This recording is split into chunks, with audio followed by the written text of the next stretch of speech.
చాలా రోజుల నుంచి ఒక పాప పునర్విక అనే వీడియోస్ అనేది బాగా వైరల్ అవుతున్నాయి కదా! సో, ఆ పాపకి ఒక జెనెటిక్ ప్రాబ్లమ్ వల్ల ఆ పాప ఒక రేర్ డిసీజ్‌తో సఫర్ అవుతుందండి.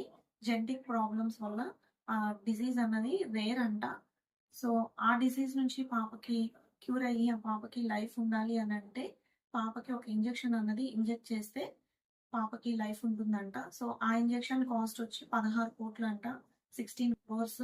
ఆల్రెడీ కొన్ని టీమ్స్ బాగా హార్డ్ వర్క్ చేస్తున్నారండి. మనీ అనేది ఫండ్స్ రూపంలో కలెక్ట్ చేసి, ఆ పాపకి బాగా సపోర్టివ్‌గా ఉన్నారు. సో, వాళ్ళంత కాకపోయినా కనీసం మనకి తోచిన హెల్ప్ మనం కూడా చేస్తే, ఆ పాపకి హెల్ప్ చేసిన వాళ్ళం అవుతాము. సో, మాకు తోచిన హెల్ప్ మేమైతే చేశామండి. మీకు కూడా మీకు తోచిన హెల్ప్ మీరు చేసి, ఆ పాపని సేవ్ చేయండి. అంతే కాకుండా వీడియోకి లైక్, కామెంట్ ఇవన్నీ కాకుండా మీకెంత వరకు పాసిబిలిటీ ఉంటే అంతవరకు అంతమందికి మీరు వీడియో అన్నది షేర్ చేయండి. కనీసం దాంట్లో కొంతమందన్నా ఆ పాపకి హెల్ప్ చేయడానికి ముందుకొస్తారు. సో, అందరి పిల్లలాగానే ఆ పాప కూడా ఆడుతూ, పాడుతూ ఉండాలి అంటే ఖచ్చితంగా మనం హెల్ప్ చేయాలి. ఆ పాపని సేవ్ చేయాలి.